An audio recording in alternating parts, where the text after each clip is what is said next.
भले ही मर जाना, लेकिन पूजा मंदिर में रखी घंटी, मूर्ति और जलने वाले दीपक के साथ यह गलती भूल कर मत करना, वरना हो जाओगे बर्बाद। घर में आएगी कंगाली और गरीबी। जी हाँ भक्तों, क्या पता आप लोग भी इन गलतियों को करते आ रहे हो, जिस वजह से आपके घर में तरक्की नहीं हो रही है, रुपया पैसा नहीं आ रहा है, घर में कंगाली जैसा माहौल हो गया हो, बार बार प्रयास करने के बाद सफलता हासिल नहीं हो रही है। तो इन सब के पीछे का कारण आपके द्वारा की गई गलतियां हैं, जो बिना जानकारी के हम लोग कर बैठते हैं, फिर बाद में हमको रोना और पछताना पड़ता है। इसलिए दोस्तों, आज के इस वीडियो में हम आपको पूजा मंदिर में रखी चीजों और पूजा मंदिर से संबंधित कुछ ऐसी बातें बताएंगे जिन्हें देखने के बाद आप ही कहोगे, वाह गुरुजी, आपने तो मेरी किस्मत ही खोल दी। जी हाँ दोस्तों, पूज्य गुरुजी ने कहा है कि कुछ लोग ऐसे होते हैं जो पवित्र चीजों को धार्मिक मानकर अपने पूजा मंदिर में रख लेते हैं और वहीं पर सबसे बड़ी गलती कर बैठते हैं। तो भक्तों, आज की इस वीडियो में हम आपको बताएंगे कि पूजा मंदिर में कौन सी चीजों को रखना शुभ होता है और कौन सी चीजों को रखना अशुभ होता है। मंदिर में दीपक कितने बजे जलाना चाहिए, दीपक जलाते समय कौन सा मंत्र बोलना चाहिए,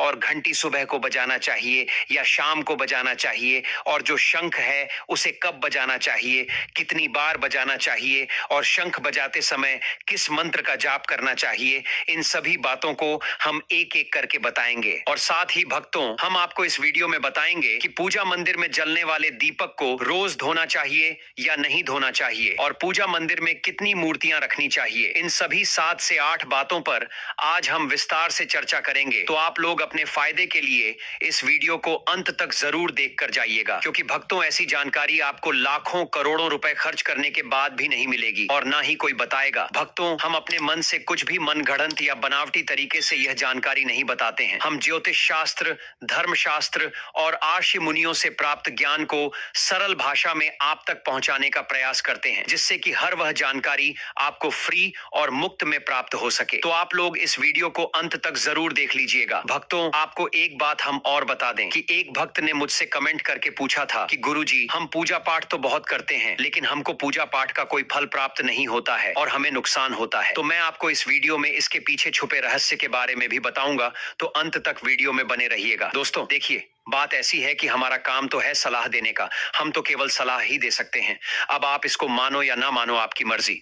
लेकिन भक्तों, एक बात जरूर कहेंगे कि अगर मान लोगे तो आपका बेड़ा पार हो जाएगा। इस वीडियो को अंत तक देखने के बाद आपको किसी भी प्रकार की परेशानी का सामना नहीं करना पड़ेगा। आगे आपकी मर्जी, आप खुद ही इतने समझदार हो। तो चलिए भक्तों, इस वीडियो में हम ज्यादा बकवास ना करते हुए वीडियो को शुरू करते हैं। भक्तों, पूज्य गुरुजी कहते हैं कि पूजा हम सभी के जीवन का अहम हिस्सा है और सभी लोग किसी न किसी देवी देवता की पूजा तो जरूर करते हैं। कोई देवी देवताओं की पूजा करता है तो कोई भगवान श्री विष्णु की पूजा करता है और उनकी पूजा करने का फल भी मिलता है। लेकिन क्या आप जानते हैं कि कई बार छोटी छोटी गलतियां हमारी पूजा का पूरा फल मिलने में रुकावट बन जाती है। ये गलतियां अक्सर अनजाने में होती हैं और हम इन्हें छोटी मोटी बात समझकर नजरअंदाज कर देते हैं। हमारे शास्त्रों में इन बातों का विशेष उल्लेख किया गया है ताकि हम पूजा में पूर्ण फल प्राप्त कर सके। आज के इस वीडियो में हम बात करेंगे घर के मंदिर में दिए और घंटी के सही उपयोग और उनकी देखभाल के बारे में। क्या दिए को रोजाना धोना चाहिए या फिर हफ्ते में 1-2 बार? धातु का दिया हो तो उसकी सफाई कब करनी चाहिए और मिट्टी के दिए का उपयोग किन अवसरों पर करना चाहिए? साथ ही मंदिर में किस प्रकार की घंटी का उपयोग करना चाहिए, इसे कितनी बार बजाना चाहिए और कब बजाना चाहिए? क्या शाम की पूजा में हमें घंटी बजना चाहिए? इन सभी सवालों के जवाब आपको इस वीडियो में मिलेंगे। भक्तों, इस वीडियो को पूरा देखना बेहद जरूरी है, क्योंकि अधूरी जानकारी कभी कभी गलतफहमी पैदा कर सकती है।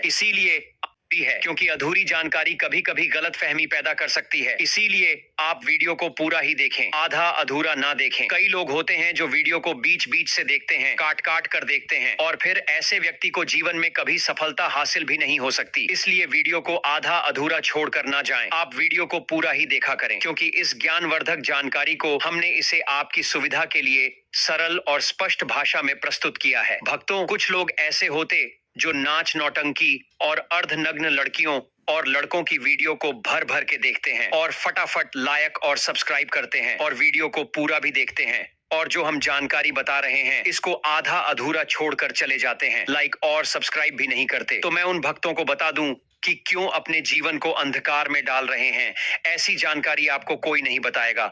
आगे आपकी मर्जी, देखो या ना देखो। तो चलिए भक्तों, इस वीडियो पर ज्यादा सफाई न देते हुए वीडियो को शुरू करते हैं। सबसे पहले बात शुरू करते हैं मिट्टी के दिए से। यह दिवाली और अन्य धार्मिक त्योहारों या पूजा पाठ अनुष्ठानों पर प्रायः उपयोग किया जाता है। घर के मंदिर या दरवाजे के पास इसे जलाना बहुत शुभ माना जाता है, लेकिन जब इसे मंदिर में रखा जाता है तो इससे जुड़ी परंपराएं अलग हो जाती हैं। मिट्टी के दिए को शुभता का प्रतीक माना गया है। आप इसे अपने घर के मंदिर में उपयोग कर सकते हैं, क्योंकि यह किसी भी प्रकार के वास्तु दोष का कारण नहीं बनता। हालांकि इसे मंदिर में उपयोग करने का एक नियम है। मिट्टी के दिए को केवल एक बार जलाने के बाद दोबारा मंदिर में नहीं रखना चाहिए। हर बार नया मिट्टी का दिया उपयोग करना शुभ माना गया है। भक्तों, आगे इस वीडियो में हम आपको बताएंगे कि मंदिर की घंटी को कब और कैसे साफ करना चाहिए और इसे कितनी बार बजाना चाहिए, इसलिए वीडियो को अंत तक जरूर देख कर जाइएगा। और भक्तों, आपसे एक रिक्वेस्ट करते हैं कि अगर आप इस चैनल पर नए हैं तो चैनल को सब्सक्राइब करके वीडियो को एक लाइक जरूर करें। भक्तों, आपका ज्यादा समय बर्बाद ना करते हुए वीडियो को आगे बढ़ाते हैं। दोस्तों, धातु के दियों के बारे में बात करें तो भक्तों, आपने देखा होगा कि लोग पीतल या तांबे के दियों का इस्तेमाल करते हैं। ये दिए न सिर्फ दिखने में सुंदर होते हैं, बल्कि इनका धार्मिक महत्व भी है। अगर आप भी इनका उपयोग करते हैं तो इनकी सफाई बहुत जरूरी है। इन्हें रोज धोकर साफ करना चाहिए और सबसे अच्छा तरीका है गंगा जल से इनकी शुद्धि करना। गंगा जल से इन्हें धोने से दिए की पवित्रता और घर में सकारात्मक ऊर्जा बनी रहती है। इस आदत को रोज अपनाएं, क्योंकि हफ्ते में 1 या 2 बार धोने से ये पूरी तरह से शुद्ध नहीं हो पाते। अब बात करते हैं घर के मंदिर में रखी घंटी के बारे में। घर के मंदिर में अक्सर पीतल की घंटी देखी जाती है। पीतल की घंटी की ध्वनि सकारात्मक ऊर्जा को बढ़ाती है और नकारात्मक ऊर्जा को दूर करती है। ध्यान रखें, घंटी को कभी भी दक्षिण दिशा में न रखें, क्योंकि इसे अशुभ माना जाता है। घंटी को पूजा स्थल के पास या मंदिर के प्रवेश द्वार पर रखना चाहिए। सबसे शुभ घंटी वह होती है जिस पर गरुड़ की नक्काशी बनी हो। इसे गरुड़ घंटी कहा जाता है और यह सबसे उत्तम मानी जाती है। अब जानते हैं कि घर में घंटी को कितनी बार बजाना चाहिए। भोग लगाते समय घंटी को 5 बार बजाना चाहिए। ऐसा करने से भगवान भोग को जल्दी स्वीकार करते हैं। पूजा के दौरान घंटी को जोर से या लगातार नहीं बजाना चाहिए। इसे केवल 3 बार ही बजाना चाहिए। घंटी को हमेशा दाहिने हाथ से बजाएं और मुख आपके सामने की तरफ होना चाहिए। साथ ही भक्तों, घंटी को कभी भी दक्षिण दिशा में नहीं रखना चाहिए, क्योंकि यह किसी भी पूजा सामग्री के लिए अशुभ मानी जाती है। जब भी घंटी मंदिर में रखें, ध्यान रखें कि इसका मुख पूजा स्थल की ओर हो। मंदिर में घंटी को सुबह की पूजा में ही बजाना चाहिए। शाम की पूजा में घंटी बजाने से अच्छा नहीं माना जाता। इस नियम का पालन करके आप अपने पूजा पाठ को अधिक फलदायक बना सकते हैं। इन्हीं सभी बातों के साथ एक और महत्वपूर्ण बात यह है कि जब भी आप किसी मंदिर जाते हैं, खासकर घर के बाहर के मंदिर में, तो मंदिर में प्रवेश करते समय ही घंटी बजानी चाहिए। मंदिर से बाहर निकलते समय घंटी बजाने की आवश्यकता नहीं होती। जब आप घंटी बजाते हैं तो इसका अर्थ होता है कि आप मंदिर में प्रवेश कर रहे हैं और यह आपके आगमन और उपस्थिति को दर्शाता है। एक बार घंटी बजाने का मतलब है कि आपने भगवान के दरबार में प्रवेश कर लिया है और अब आप उनकी पूजा आरंभ कर रहे हैं। अगर आप 2 बार घंटी बजाते हैं तो इसका अर्थ है कि आप अपनी प्रार्थना या मन की बात भगवान के समक्ष रख रहे हैं। चलिए भक्तों, अब हम आपको कुछ ऐसी बातें बताने जा रहे हैं जिन्हें शायद आपको कोई ना बताएं, इसलिए इन बातों को गौर से सुनिएगा, जिससे आप भगवान को आसानी से प्रसन्न कर सकते हैं। लेकिन दोस्तों, उससे पहले अभी तक कमेंट बॉक्स में जय माता लक्ष्मी नहीं लिखे हैं तो जय माता लक्ष्मी जरूर लिखना। जब आप हमारे कमेंट बॉक्स में जय माता लक्ष्मी लिखते हैं तो हमें काफी अच्छा लगता है और आप हमारी वीडियो को लाइक करते हैं तो हमारा मनोबल बढ़ता है, जिससे कि अच्छी जानकारी होती है आप सभी लोगों के लिए लेकर के आते हैं। चलिए भक्तों, अब हम जान लेते हैं पूजा मंदिर से संबंधित कुछ जरूरी नियम के बारे में। भक्तों, सबसे पहली बात तो पूजा करते समय आपका मुख हमेशा पूर्व दिशा की तरफ होना चाहिए। यह दिशा शुभ मानी जाती है, क्योंकि इससे वातावरण में सकारात्मक ऊर्जा का संचार होता है। हालांकि पश्चिम दिशा की तरफ मुंह करके भी पूजा की जा सकती है, लेकिन पूर्व दिशा की ओर बैठना सबसे लाभकारी है। ध्यान रखें, घर की सीढ़ियों के करीब पूजा घर या पूजा स्थान बनाना शुभ नहीं माना जाता। इससे पूजा स्थल में नकारात्मक ऊर्जा का संचार हो सकता है। अगली बात भक्तों, पूजा घर में या घर के मंदिर में भगवान का आसन हमेशा ऊंचा होना चाहिए। यानी जहां आप बैठ रहे हैं, भगवान का आसन उससे कम से कम 10 इंच ऊंचा होना चाहिए। भगवान की मूर्ति या प्रतिमा की स्थापना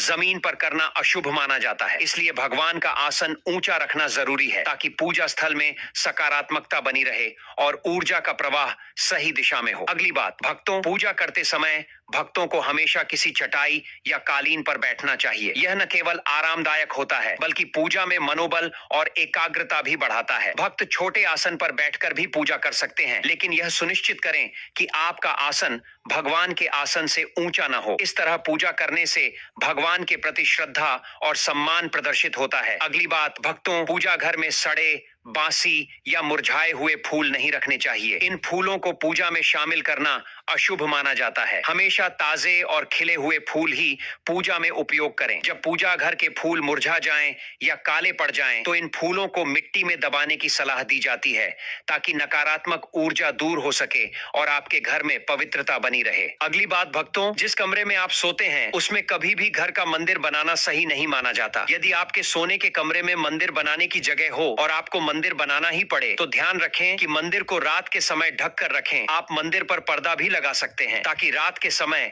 वहां से निकलने वाली सकारात्मक ऊर्जा आपके सोने की जगह को प्रभावित न करे। इन नियमों का पालन करने से घर में शांति और समृद्धि बनी रहती है और आपकी पूजा और ध्यान में भी गहरी एकाग्रता प्राप्त होती है। अगली बात, भक्तों, सनातन परंपरा के अनुसार किसी भी देवी देवता की पूजा कभी भी काले कपड़े पहनकर नहीं करनी चाहिए। ऐसा माना जाता है कि काले वस्त्र पहनने से मन में नकारात्मक भाव उत्पन्न होते हैं जो पूजा की ऊर्जा को प्रभावित कर सकते हैं। इसलिए हमेशा शुभ और हल्के रंग के कपड़े पहने ताकि मन में सकारात्मकता और शांति बनी रहे। चलिए भक्तों, सबसे पहले हम आपको घर के पूजा मंदिर में रखी जाने वाली चीजों के बारे में कुछ महत्वपूर्ण नियम बता देते हैं कि कौन सी चीज पूजा मंदिर में नहीं रखनी चाहिए। भक्तों, सबसे पहली बात तो एक से ज्यादा देवी देवताओं की तस्वीर नहीं रखें। घर के पूजा मंदिर में किसी भी देवी देवता की एक से ज्यादा तस्वीरें या मूर्तियां नहीं रखनी चाहिए। इससे ऊर्जा का संतुलन बिगड़ सकता है और पूजा का असर भी कम हो सकता है। एक तस्वीर या मूर्ति को स्थान दें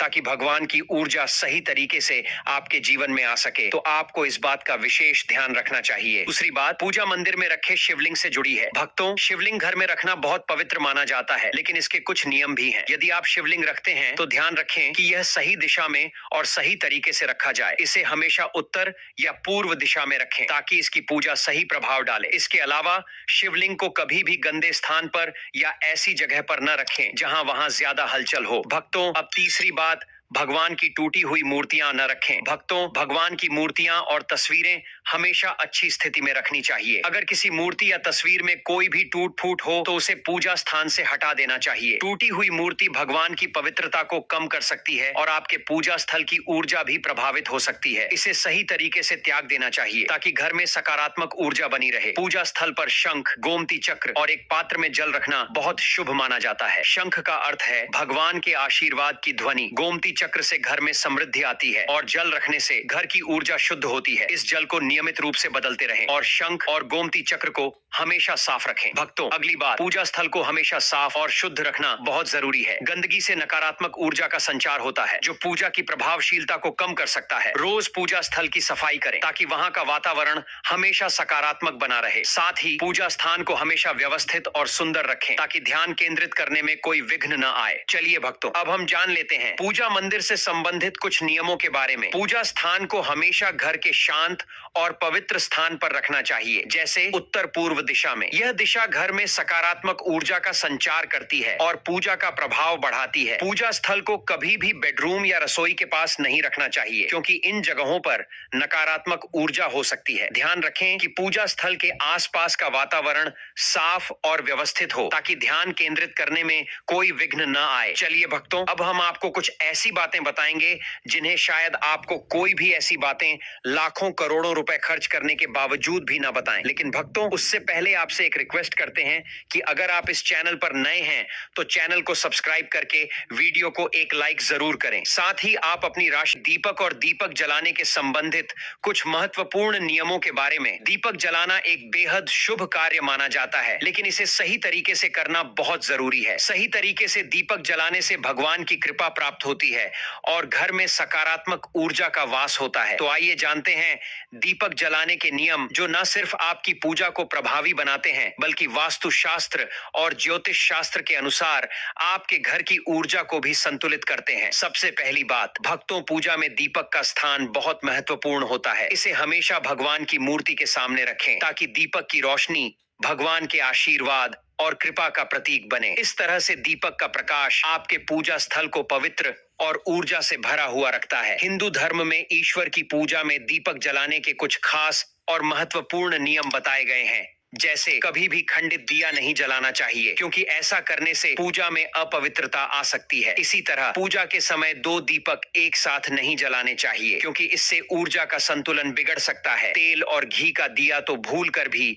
एक साथ नहीं जलाना चाहिए, क्योंकि दोनों की ऊर्जा अलग होती है और इससे पूजा की शक्ति प्रभावित हो सकती है। दूसरी बात, भक्तों, वास्तुशास्त्र के अनुसार घी का दीपक हमेशा बाएं तरफ और तेल का दीपक दाईं तरफ रखें। ऐसा करने से पूजा स्थल में ऊर्जा का संतुलन बना रहता है और घर में सकारात्मक प्रभाव पड़ता है। तेल और घी दोनों दीपकों का संयोजन बहुत शुभ होता है, लेकिन सही दिशा में उनका स्थान तय करना जरूरी है। भक्तों, तीसरी बात, ज्योतिष शास्त्र के अनुसार दीपक को कभी भी पश्चिम दिशा में नहीं रखना चाहिए। पश्चिम दिशा को नकारात्मक ऊर्जा की दिशा माना जाता है और दीपक को इस दिशा में रखने से पूजा का प्रभाव कम हो सकता है। दीपक को उत्तर या पूर्व दिशा में रखना सबसे अच्छा होता है। यह दिशा पूजा में सकारात्मक ऊर्जा का संचार करती है और आपकी पूजा को फलदायी बनाती है। चौथी बात, दीपक जलाते समय हमेशा ध्यान रखें कि उसकी बत्ती का मुंह पूर्व या उत्तर दिशा की तरफ हो। ये दिशा सकारात्मक ऊर्जा की दिशा मानी जाती है और इससे आपकी पूजा में बढ़ी हुई शक्ति और प्रभाव का अनुभव होगा।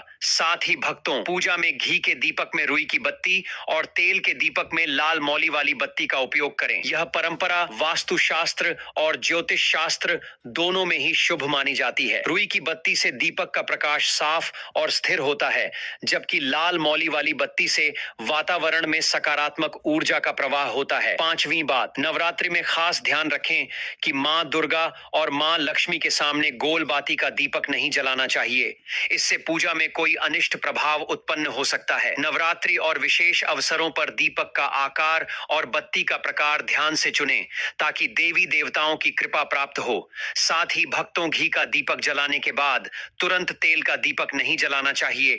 दोनों दीपकों के जलने के बीच कुछ समय का अंतर होना चाहिए, ताकि वातावरण में शुद्धता और संतुलन बना रहे। इसे ध्यान में रखते हुए दीपक का सही समय और तरीका अपनाएं। भक्तों, छठवीं बात, भक्तों, दीपक को उन समयों में जलाना चाहिए जब भगवान जाग रहे हों, जैसे सुबह और शाम के समय। सुबह पूजा करते समय दीपक जलाएं और फिर संध्या आरती के लिए दिया जलाएं। यह समय विशेष रूप से पूजा और ध्यान के लिए सर्वोत्तम होता है और इस समय का दीपक जलाने से सकारात्मक ऊर्जा का प्रवाह होता है। सातवीं बात, भक्तों, दीपक जलाने का न सिर्फ धार्मिक महत्व है, बल्कि यह वास्तुशास्त्र और ज्योतिष शास्त्र में भी महत्वपूर्ण स्थान रखता है। दीपक जलाना घर में सकारात्मक ऊर्जा का संचार करता है और घर के 7 चक्रों को संतुलित करता है।